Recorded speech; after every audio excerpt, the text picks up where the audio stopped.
The Keys to the Kingdom is a fantasy-adventure book series written by Garth Nix, published in 7 books between 2003 and 2010. The series chronicles the adventures of Arthur Penhaligon, an asthmatic 12-year-old boy who is chosen to become the rightful heir of the house, the center of the universe. The core storyline involves Arthur attempting to defeat the Morrow Days, the criminal trustees of the house. The series takes place over a span of 3 weeks.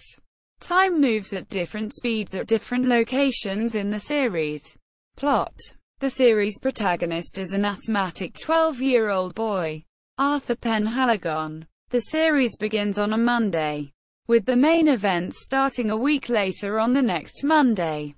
Each book moves on to the next day of the week, over the course of about 3 weeks in Earth time, concluding on a Sunday. Each day features beings, collectively known as the Trustees, who each govern a portion of the house, which is the center of the universe. The 7 domains of the house are, in the order Arthur visits them: the lower house, the far reaches, the border sea, the great maze, the middle house, the upper house, and the incomparable gardens. In the beginning of the first book, Arthur lives a relatively normal life as an adopted child in a large and caring family. An asthma attack on a Monday that should have killed him brings him into contact with Mr. Monday, who rules the lower house.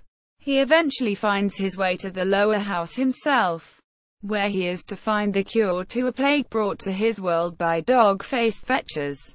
By convenience, he is declared heir to the kingdom and given the lesser half of the first key, which is shaped like the minute hand of a clock. Because of this key's magical properties, Arthur is relieved of his asthma while in contact with the key or in the house, and proceeds to a strange and dangerous set of adventures.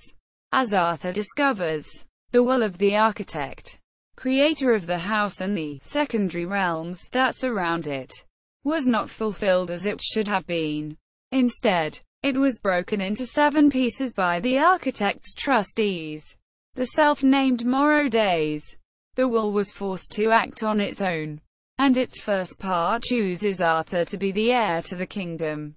It thus becomes Arthur's responsibility to recover each of the missing pieces of the will, defeat each trustee, each of whom has been afflicted with one of the 7 deadly sins, claim their domains by taking each key, and ultimately fulfill the will.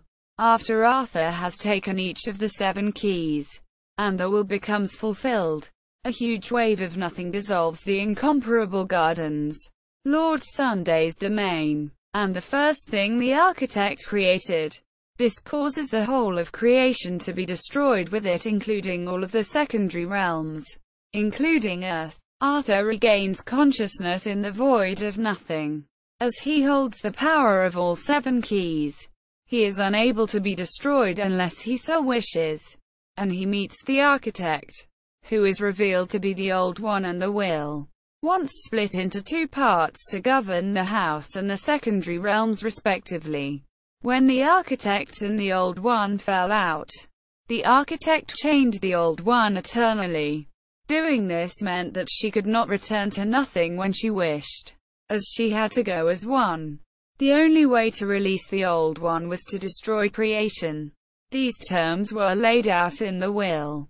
In the void of nothing, the architect explains this and also explains how she has appointed Arthur as the new architect. When the architect finally lets nothing destroy her, Arthur decides what to do as the new architect.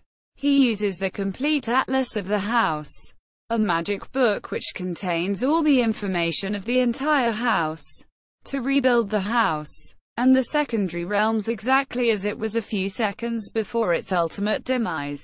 Unfortunately, as it only saved the universe a few seconds before its end, Arthur's mother is gone forever, as she was in the destroyed part of the incomparable gardens, and only one tiny part of the house remained, containing only a few people. The great architect splits himself into 2. One part himself and the other part Arthur, whom he lets go back to Earth. Author Garth Nix's approach to the narrative has drawn heavily on Joseph Campbell's hero's journey, with continuous references to archetype and the number 7. Characters.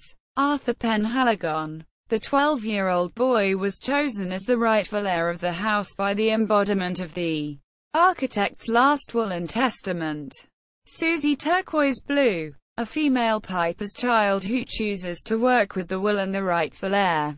Though she appears to be 12 years old, Susie has been in the house since the Black Plague on Earth and is centuries old. After Mr. Monday, she gains the title of Monday's Tierce, assistant to Monday's Noon. Leaf. A 12-year-old human girl who befriends Arthur. She unexpectedly becomes involved with Arthur's adventures in the house. Dr. Scamandros.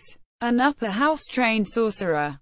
He set about looking for his lost test results in the Border Sea as a ship shaman before meeting and subsequently helping Arthur. Arthur appointed him the Dusk of Wednesday and is one of Arthur's most helpful allies. Dame Primus. The personification of the will of the architect, who agrees to act as Arthur's steward in the house when he chooses to return to the secondary realms at the end of Mr. Monday. While she supports Arthur as the rightful heir, her true intentions regarding the will of the architect appears to be ambiguous. The Trustees. The 7 Morrow Days.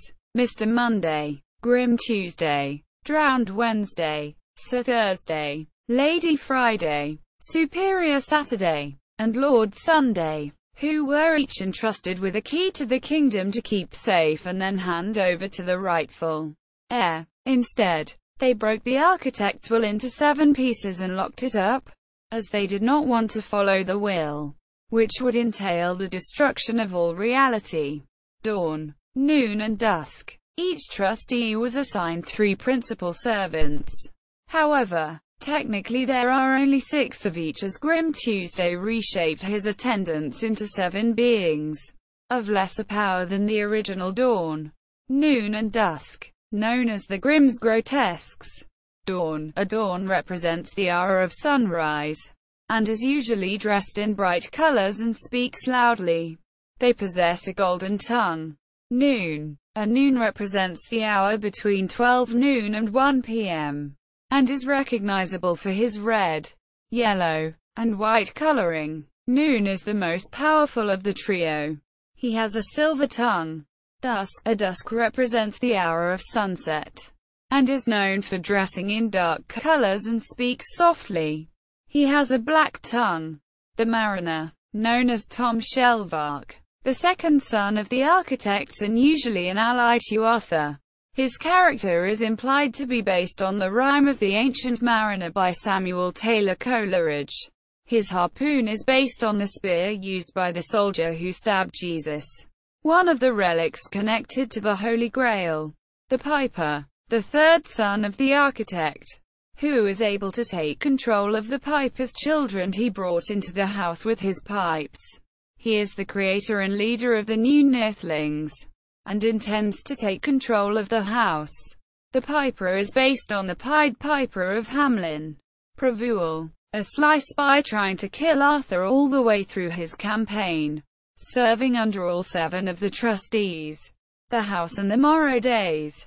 The house is the second creation of the architect, and its purpose is to record and acknowledge the events of the secondary realms, essentially making it the epicenter of the universe. The house is divided into 7 parts, each ruled by a respective trustee. Each is related to one of the 7 deadly sins. These parts include the following. The lower house, ruled by Mr. Monday, who is afflicted by sloth. The far reaches, ruled by Grim Tuesday, who is afflicted by greed. The Border Sea, ruled by Drowned Wednesday, who is afflicted by gluttony. The Great Maze, ruled by Sir Thursday, who is afflicted by wrath. The Middle House, ruled by Lady Friday, who is afflicted by lust. The Upper House, ruled by Superior Saturday, who is afflicted by envy. The Incomparable Gardens, ruled by Lord Sunday, who is afflicted by pride. The Keys, The keys to the kingdom are 7 objects of power given to the trustees along with command over their domains. It is unknown whether, but implied that, control of the key is that which gives one control over a domain and its namesake day in the secondary realms. The key will bond to the rightful owner of a key, and protect him or her from harm, somewhat from pain but not at all from discomfort. A rightful owner of a key is an heir, the trustee to whom it was originally entrusted, or a steward. Over time, the use of a key will irreparably turn a mortal into a denizen, though it is mentioned that after a few centuries, this process may reverse a little, because the presence of a denizen in the secondary realms is inimical to mortal life. Arthur attempted to use the keys as little as possible, as he wishes to remain mortal and return to his family. However, he later realizes that without the keys he would not be alive, and used the powers to protect the lower house in his hometown. The keys hold sovereign power in their own domain and their day. All other keys are of equal power when they are not in the realm. The exception to this is Sunday's key, which is paramount over the others. They can do much of what is asked of them, such as opening, locking, manipulating, and freezing items. The full powers of the keys are not known. As of Lady Friday, according to Arthur, the keys have the ability to kill anything they wish, be it denizen, mortal, or nithling, beings that are none of these, such as the architect, her consort the Old One, their 3 sons, and possibly Arthur in later books, may be immune. The first key can be separated into 2 keys, taking the forms of the minute and hour hands of a clock. The hour hand is more powerful than the minute hand, but the minute hand is quicker and can be used more often. When combined, they make the first key and take the form of a sword which bears some resemblance to the clock hands, having a silver and golden blade. It gives dominion over the lower house and Monday. The second key takes the form of 2 large silver gauntlets, gloves when Dame Primus wears it, laced with gold, which were used by Grim Tuesday to form objects and creatures from nothing. It gives dominion over the far reaches and Tuesday. The third key takes the form of a trident that is capable of increasing and decreasing its size. Drowned Wednesday once used it as a fork. Wednesday's use of the key was limited, keeping her from becoming any bigger than the massive 126-mile-long Leviathan-esque whale she has become after her failed attempt to fulfill the will and the subsequent betrayal by the Morrow Days, with the exception of Monday, who was incapacitated by his sloth. It was used by the will to control the borders of the border sea that were spilling out into the secondary, mortal realms and in battle to remove the inherent water from others' bodies. It gives dominion over the border sea and Wednesday. The fourth key takes the form of a marshal's baton, white and glowing green, and wrapped in gold laurel leaves. But it can take on the form of any weapon depending on its wielder, notably a broadsword when used by Sir Thursday, and a rapier for when Arthur fights. It gives dominion over the Great Maze, the glorious army of the architect and Thursday. The fifth key takes the form of a bright silver mirror. Using it, one can travel to any reflective surface in existence, provided the owner of the fifth key has been there before by other means. So far, it is the only key that has been used in a way other than to accomplish a mundane task. It is able to drain the experiences from mortals, which Friday can then absorb, enabling her to experience mortal emotions for a short time. Experiences can also be returned to mortals, as shown in Lady Friday, wherein Arthur does so, within a time limit, by one who can control the key's power. It gives dominion over the middle house and Friday. The sixth key takes the form of a quill pen. It can be used to write extremely powerful spells that are capable of creating illusions and wiping out large numbers of the creatures of the incomparable gardens, among other things. Saturday is also seen combining the power of the key with ordinary sorcery. It gives dominion over the upper house and Saturday. The seventh key takes the form of a small golden key. Unlike the other keys, this key is paramount, retaining its full sovereign power anywhere in the house or secondary realms. Among its powers seem to be the ability to suppress the powers of other keys, and confer a greater power upon the wielder. It gives dominion over the incomparable gardens and Sunday. Nothing. Nothing is the mythical substance used in the series. From it the entire universe formed through a concentration-based process. It appears as oily black smoke, or a black liquid, and contains the properties of being able to dissolve, with the exception of immaterial objects, or create anything. When enough nothing comes together, it can form a nithling.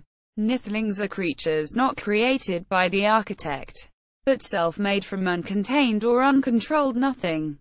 The nithlings have this autonomy in common with both the architect and the Old One, but apparently lack the power and creative impulses demonstrated by those elder beings.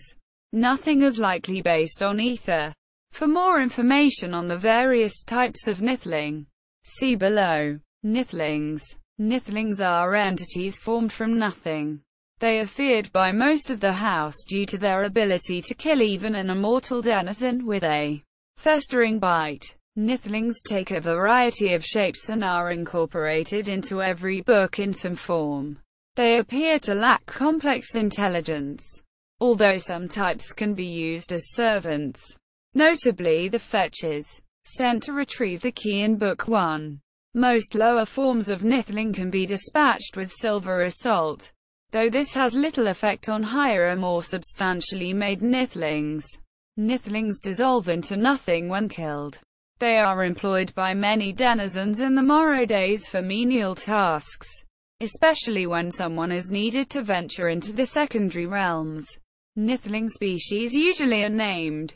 This implies that they are usually made in regular forms. The nithlings seen so far in the books are fetchers, Mr. Monday, Lady Friday, resembling men with the faces of bloodhounds, sent to retrieve objects. Fetchers cannot cross thresholds uninvited. They can be banished with salt, which causes them to dissolve, and are forbidden to wear wings or carry weapons. Bibliophages, Mr. Monday, a snake-like nithling, expelling a venom that reduces any kind of writing to nothing. They are attracted to writing, which they then try to destroy.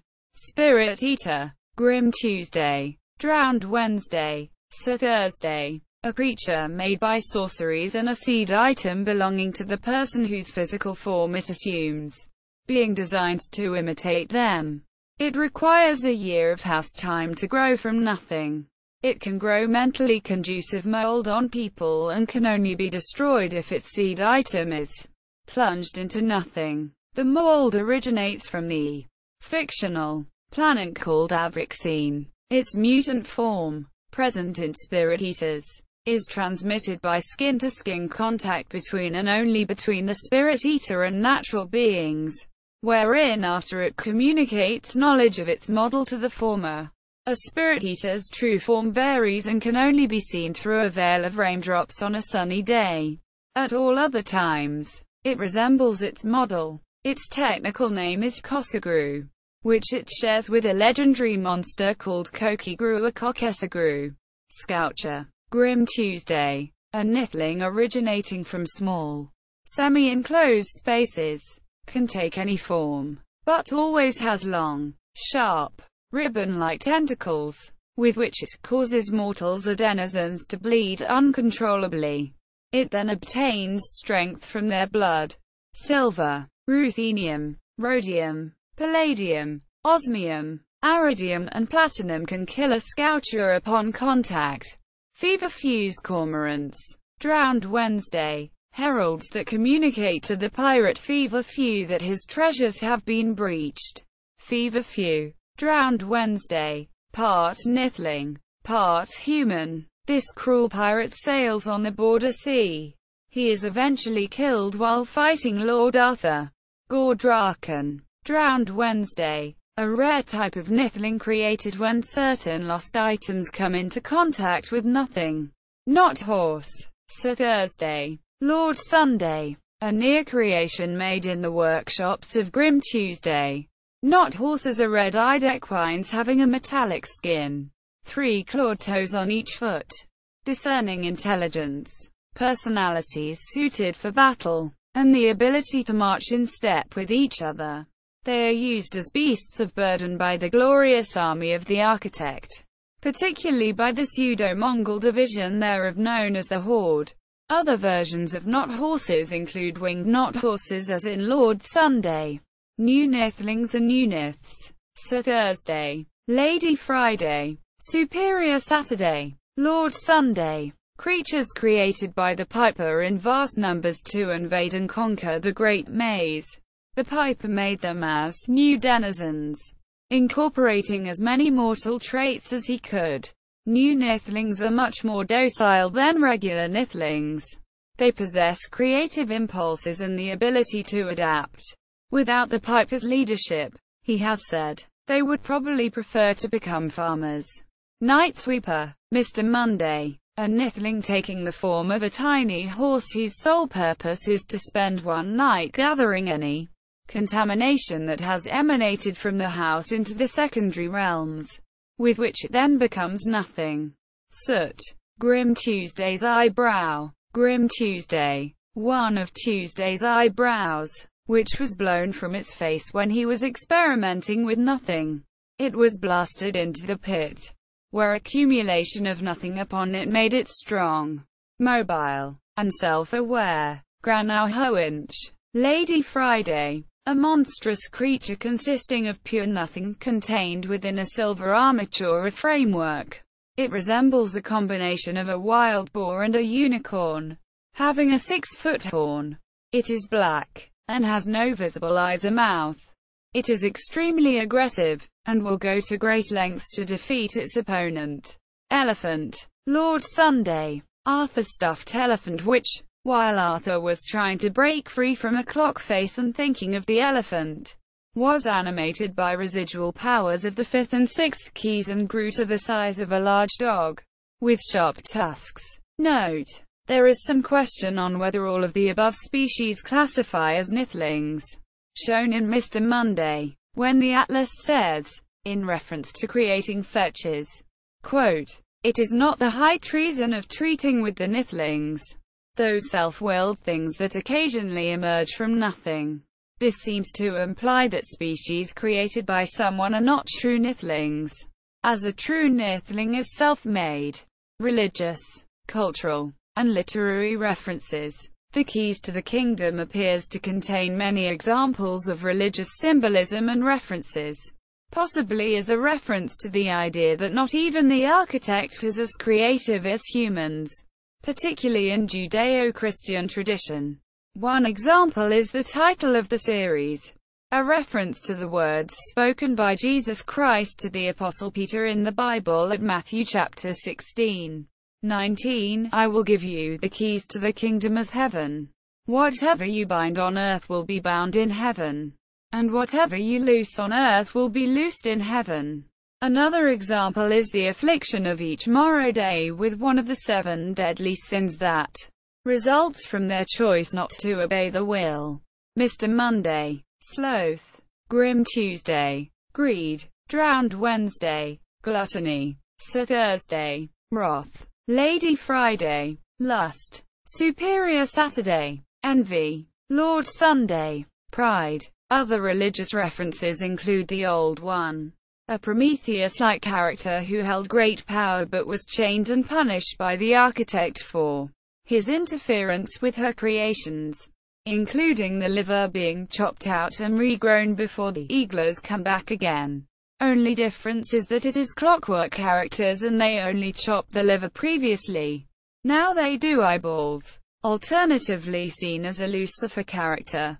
However, the revelation in the final installment that the Old One was split from the entity of the architect and retained her powers strongly suggest that he is a reference to God. The Yggdrasil tree's name resembles that of the Norse world tree, Yggdrasil. There is even a range of literary and mythological reference in the series. Mr. Monday's butler is compared to Nestor of the Adventures of Tintin. A character describes Monday's noon as exactly how she imagined Jane Austen's Mr. Darcy. The Piper is a recreation of the legendary Pied Piper of Hamelin, who with his music led a population of rats from a city, later to do the same to the town's children, whose parents had refused to pay him the promised fee. The Mariner is likely a reference to the title character of the ballad The Rime of the Ancient Mariner by Samuel Taylor Coleridge. Both the mariner of the book and the one of the poem had shot a bird and suffered misery as a result, though Garth Nix does not specify what type of bird the mariner in his book had shot. In addition, the name Artful Lounges, used for Superior Saturday's servants, may be a reference to Artful Dodger, the name of a street thief in Charles Dickens' novel Oliver Twist. To Dickens and the society wherein he lived are also implied in the personalities of the Piper's children and in the denizens' clothes. In Drowned Wednesday, Arthur suggests that a passage may open through the wardrobe, which is most likely a reference to the wardrobe in The Lion, the Witch and the Wardrobe, through which the protagonist's children enter Narnia. The same book also includes an exchange of blows, wherein each fighter tries to kill each other by means of one strike only, similar to the challenge issued by the Green Knight. Also, the incomparable gardens may represent the Garden of Eden, and Saturday's Tower would be analogous to the Tower of Babel, an attempt to reach heaven. The character of Lord Sunday, who claims that his only wish is to care for his garden, may be a reference to Candide, who decides that we must all tend to our gardens. In addition, the three sons of the architect and the Old One may reference the Holy Trinity: the Father, Lord Sunday, the Son, the Mariner, and the Holy Spirit, the Piper, as well as the three Greek gods Zeus, Lord Sunday, Poseidon, the Mariner, and Hades, Pied Piper. He was banished to the void of nothing. Another cultural reference is the usage of the name Seven Dials to describe the lower houses' transport into the secondary realms. The Seven Dials is a large conjunction of roads in the West End of London. Arthur's name implies reference to archetypes. Arthur Penhaligon might be a play on Arthur Pendragon, who is otherwise known as King Arthur. A pun to this is that he is known as Lord Arthur by some denizens. The return of the Pendragon, a supposedly prophesied idea wherein King Arthur would return from the land of the dead and bring a golden age to the earth, may be implied here. Lord Arthur of the house represents the Pendragon, in which role he restores balance to the house and thence to the universe. The metal gloves of Grim Tuesday may be a reference to Jarn Grip, a pair of metal gloves that Thor used in Norse mythology. This is made more likely by the fact that Thor used them to catch balls of molten iron, and Arthur and Grim Tuesday used them to catch floating goblets of nothing. Books in the series. The title of each book refers to the antagonist that Arthur fights in the novel. Nix, Garth. 2003. Mr. Monday. ISBN 0-00-717501-9. Nix, Garth. 2004. Grim Tuesday. ISBN 0-00-717503-5. Nix, Garth. 2005. Drowned Wednesday. ISBN 0-00-717505-1. Nix, Garth. 2006. Sir Thursday. ISBN 0-00-717507-8. Nix, Garth. 2007. Lady Friday. ISBN 0-00-717509-4. Nix, Garth. 2008. Superior Saturday. ISBN 0-00-717511-6. Nix, Garth. 2010. Lord Sunday. ISBN 978-1-74114-591-5. Possible film adaptation. In an interview, Garth Nix said that he was willing to sell the rights to studios and directors for an adaptation of the series, if they were the right person. His reason is that he does not want to sell it to any studio over concerns that the studio would ruin the film. At the 2012 Texas Book Festival, Nix stated that, "I have no plans for movies but would like to see a card game." Quote, see also, 7 Deadly Sins, 7 Heavenly Virtues, 1 book, Keys to the Kingdom, series, 7 books, Mr. Monday, Grim Tuesday, Drowned Wednesday, Sir Thursday, Lady Friday, Superior Saturday, Lord Sunday, series listing at Siphon, Allen and Unwin, Keys to the Kingdom, Scholastic's Keys to the Kingdom website, HarperCollins publishes Keys to the Kingdom website, author Garth Nix's personal website, books info page on author's official UK site.